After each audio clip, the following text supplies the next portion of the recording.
Welcome back from the break. You're still watching Our Parliament, the program that gives you, the ordinary Ugandan, the opportunity to have your say on matters being discussed in Parliament. Today, the issue we are handling is the Biotechnology and Biosafety Bill, which is known as the GMO Bill.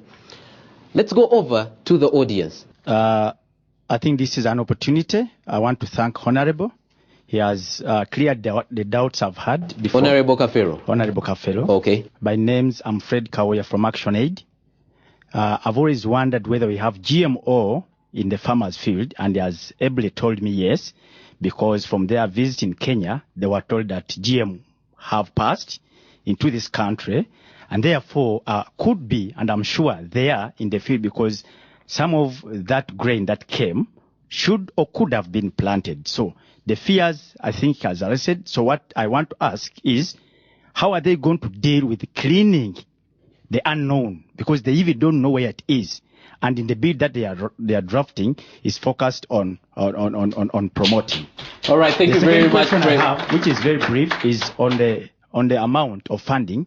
I want to ask Dr. Chigun to give us an indication in terms of value, how much has been injected in GMO production compared to the conventional research, and the justification that GMO is what we need to invest in compared to irrigation and other options that can over. Okay, thank you very much, Fred. Let's take a second question. My name is Dr. John Jagwe. I'm an agriculture economist with Farm Gain Africa. We work with farmers to help them market what they produce. My question is, or my observation to be precise, we have some work which is, let me put it, half-baked. We do not know a lot. So I want to zero it down to, do we need a bill? Do we not? If we need a bill, what are its merits? What are its trade-offs? I want to believe that all experts, all the fine heads here are nationalistic, and they should work in the interest of Uganda. So why can't they sit down and hammer out all these things? Because, and why should we be in a hurry? Is there something we put ourselves in danger with when we are slow? Okay? Because I think that there is a lot that still needs to happen, and a bill can cater for all the positives and negatives. Okay, we're going to respond to those questions, but before you release that microphone, you say that you work with the farmers and making sure that they get markets for their produce. Have you found farmers who want GMOs? No, they don't even know. They don't even know what the GMOs are. Okay, thank you very much, Mr. Chagwe. All right. We're going to come to the panel very soon. My name's Bridget Mugambe. I work with Siatini Uganda, and I would like to thank the panelists for the information they have shared with us, and also thank the Committee on Science and Technology for the time they gave to some members of the public to submit their comments on this bill. I have one comment and one question. My comment Try and make it very brief. Yes, my comment is in relation to what Dr. Chitgundu talked about, and he just glossed over it, the matoke and the fact that we will not be paying royalties to use the matoke, the modified matoke that will be done by Naro. And the comment I'd like to make is that is very worrying, because that means that if you're going to get matoke seeds or matoke cuttings and give them out free, that means this is going to spread all over the country.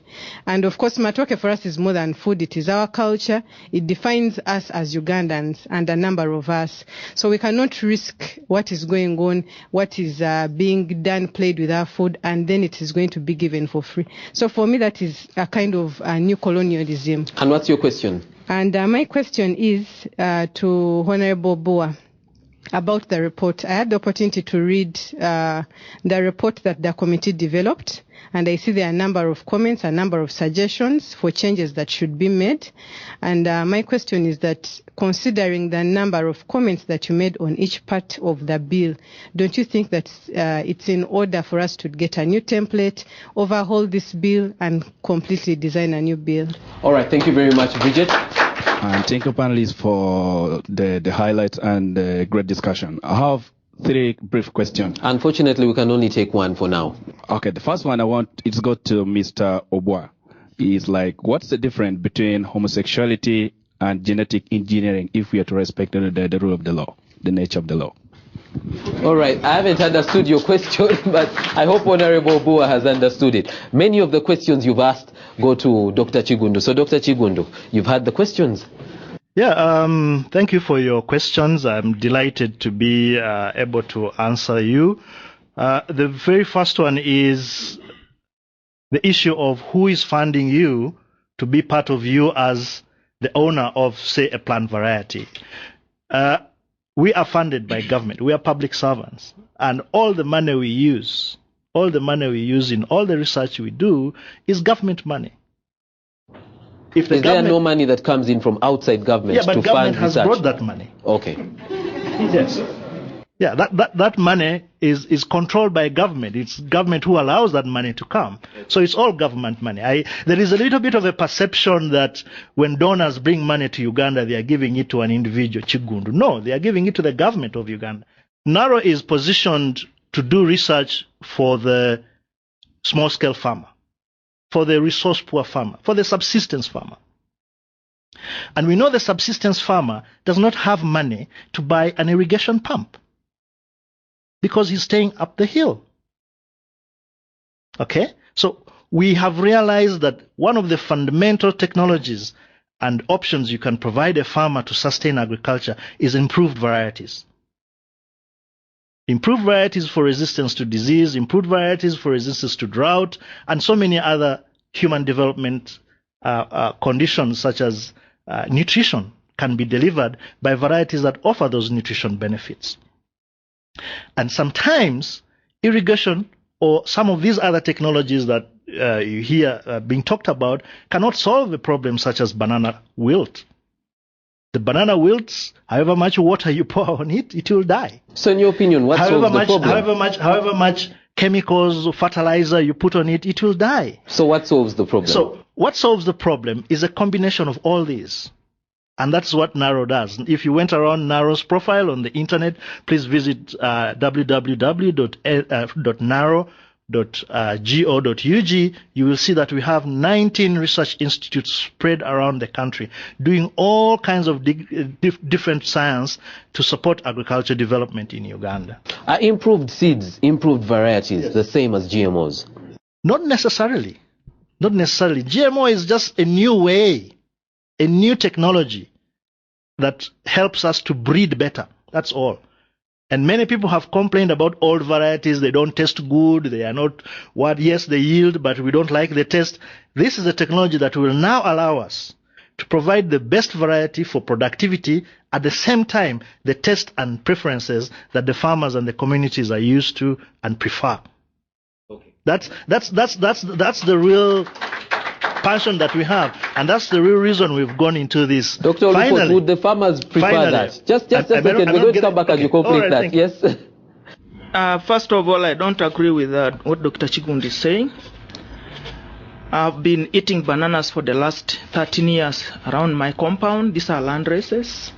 I don't know why that banana bacterial wilt disease does not attack me. I was taught by a professor of bacteriology and virology, and he could not hide what actually was trained to do. He could culture these pathogens in the lab. He goes to the field, that is visiting the farmers, he goes with them and spreads. The training he had got was that the future of his job rested in the sickness of the crops. So when I heard recently in December that there was a strange disease that had crossed into Uganda from Kenya, this is part of a long-term strategy to fool you and confuse you and create desperation that you need a solution. And when you are desperate, any solution works. Tissue culture produced for us clean banana plantlets, which you would be advised to take to a clean field, and where would this banana bacterial wilt come? Manage organic matter, manage fertilizers, manage water. We have the longest river in the world, the second largest freshwater lake in the world. Why would irrigation not be a solution? Okay, you still had my colleague is just describing issues very much on the surface. Bacterial wilt is spread by flies, bees. that are visiting flowers. You know, they're also part of the nature, but they are causing devastation of bananas in Western Uganda.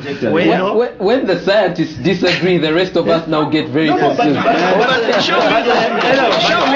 I'm explaining it to you.